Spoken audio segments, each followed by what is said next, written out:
Yes breaking చూస్తున్నాం. కేంద్రంలోని NDA ప్రభుత్వానికి వ్యతిరేకంగా ప్రతిపక్షాలు మరోసారి వ్యూహ రచనకు సిద్ధమయ్యాయి. నేడు ఇండియా కూటమి నేతల కీలక సమావేశం జరగబోతోంది. మధ్యాహ్నం 12 గంటలకు ఢిల్లీలోని కాన్స్టిట్యూషన్ క్లబ్ లో జరిగే ఈ సమావేశానికి ఇండియా కూటమిలోని 17 భాగస్వామ్య పక్షాల ప్రతినిధులు హాజరు కాబోతున్నారు. పశ్చిమ బెంగాల్ ముఖ్యమంత్రి మమతా బెనర్జీ కూడా ఈ భేటీలో పాల్గొనబోతున్నారు. కేంద్ర ప్రభుత్వ విధానాలు, పార్లమెంట్ లో అనుసరించాల్సిన వ్యూహం, ప్రజా సమస్యలపై ఉమ్మడి పోరాటం వంటి అంశాలపై చర్చ జరిగే అవకాశం ఉంది.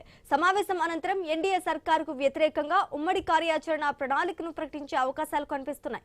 అయితే ఈ కీలక సమావేశానికి డీఎంకే, ఆమ్ ఆద్మీ పార్టీ కూడా దూరంగా ఉండటం రాజకీయ వర్గాల్లో చర్చనీయాంశంగా మారింది. ఈ సమావేశం తర్వాత ఇండియా కూటమి భవిష్యత్తు కార్యాచరణపై మరింత స్పష్టత వచ్చే అవకాశం కనిపిస్తోంది.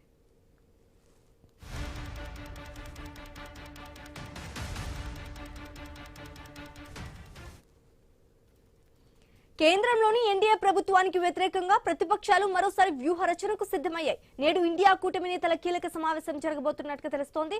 ఇక ఇదే అంశానికి సంబంధించి మరింత సమాచారం మా ప్రతినిధి ఏవై స్వామి అందిస్తారు. స్వామి, ఇండియా కూటమికి సంబంధించినటువంటి పార్టీలన్నీ కూడా ఈ రోజు 12 గంటలకు కాన్స్టిట్యూషన్ క్లబ్ లో సమావేశం కానున్నాయి.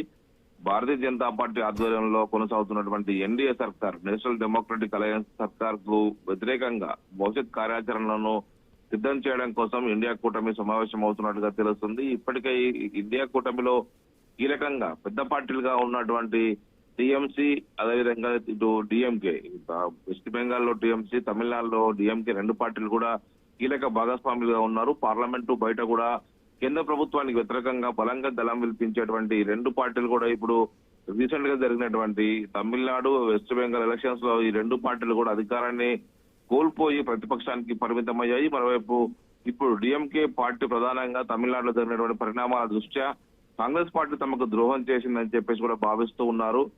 కాంగ్రెస్ పార్టీ నేతృత్వంలోనే ఇండియా కూటమి బలంగా ముందుకు వచ్చిన నేపథ్యంలో ఎన్డీఏ సర్కార్ ని ఢీకొట్టి ప్రజలకు సంబంధించిన ఇష్యూస్ కావచ్చు, భవిష్యత్ కార్యాచరణకు సంబంధించిన ఇష్యూస్ లో ఒక కార్యాచరణ సిద్ధం చేసుకుని ముందుకు వెళ్లాలని భావిస్తున్నారు.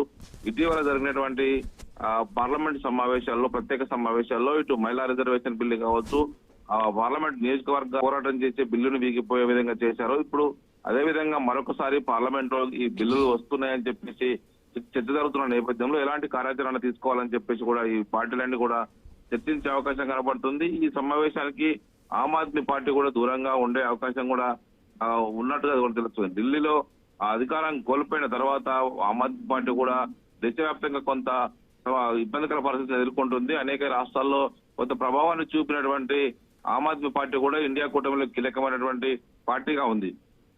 వాళ్ళు కూడా ఈ సమావేశానికి దూరంగా ఉండే అవకాశం ఉన్నట్టుగా తెలుస్తుంది. ఎన్డీఏ సర్కార్ కు చేస్తున్నటువంటి కార్యాచరణ పైన ఎన్డీఏ సర్కారు ఎదిరించడం కోసం ఇండియా కూటమి బలంగా ప్రజలకు వెళ్లాలని చెప్పి భావిస్తూ ఉంది.